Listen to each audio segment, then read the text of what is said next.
అనుభవం కలిగినా కూడా మరలా మనం పాపంలో పడిపోతే దేవుడు మనలను క్షమించేవాడుగా ఉన్నాడా? క్షమిస్తే ఎన్నిసార్లు క్షమిస్తాడు?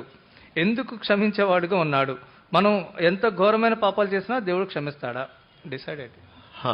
అంటే ఇప్పుడు మేము చెప్పే ఆన్సర్ బట్టి ఫ్యూచర్లో ఇంకా ఎన్ని బ్యాలెన్స్ మిగిలిపోయాయో, ఇంకా డేటా బ్యాలెన్స్ ఎంత ఉంది, ఇంకా పాపాల బ్యాలెన్స్ ఎంత ఉంది అని లెక్కేసుకుందాం అనుకుంటున్నారా? మీకు సింపుల్ థింగ్ చెప్పనా? దేవుడు క్షమిస్తాడు. పాపుల పాపాలని ఉచితంగా క్షమిస్తాడు. సిలువలో వాళ్ళ కోసం రక్తం కార్చాడు, అయిపోయింది.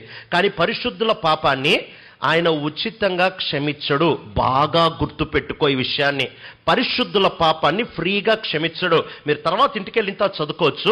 2 సమూయేలు గ్రంథం 12వ అధ్యాయంలో నాతాను 11-12 అధ్యాయాల్లో నాతాను దగ్గరికి నాతాను దావీదు దగ్గరికి వచ్చి అంటాడు, నీవే ఆ మనుష్యుడివి అనగానే వెంటనే దావీదు అంటాడు, నేను పాపము చేశాను అనగానే నాతాను ఏమంటాడు తెలుసా?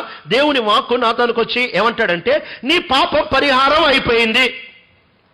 నేను పాపం చేశాను అని అన్న అదే క్షణం దేవుడు అంటున్నాడు, నీ పాపం పరిహారం అయిపోయింది. అంటే ఒక రేప్ కేసు, ఒక మర్డర్ కేసు, ఆ తర్వాత విశ్వాసఘాతకత్వం, ఒక్క క్షణంలో సారీ లార్డ్ నేను పాపం చేశానంటే నో ప్రాబ్లం ఎంజాయ్ చేసుకో అని అనలేదు దేవుడు.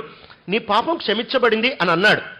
పాపం క్షమించబడింది, కానీ దాని పర్యవసానం చచ్చిపోయే వరకు అనుభవిస్తూ వచ్చాడు. ఆరోగ్యం చెడిపోయింది, కొడుకు చచ్చిపోయాడు, తన ఇంట్లో కలవరం పుట్టింది.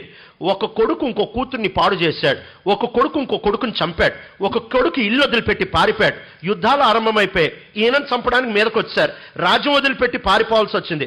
పాపం క్షమించేశాడు, కానీ పాపం యొక్క పర్యావసారం, ఉదాహరణకి మీకు అర్థం కావడానికి, ఈ గ్లాస్ ఉందండి, నాది కాదు లేకపోతే పాల్గొట్టాను, ఈ గ్లాస్ తీసుకొని కింద పాల్గొట్టేసి కింద పైలిపోగానే డాడీ వచ్చారే ఏంటో పాలు, సారీ డాడీ అంటే పర్వాలేదు నాన్న అనగానే గ్లాస్ అతుక్కుంటుందా? Same concept. నువ్వు సారీ అనగానే దేవుడు పోనీలే అంటాడు, కానీ ఇరిగిన ముక్కలు ఉంటాయి కదా, అది గుచ్చుకుంటానే ఉంటాయి.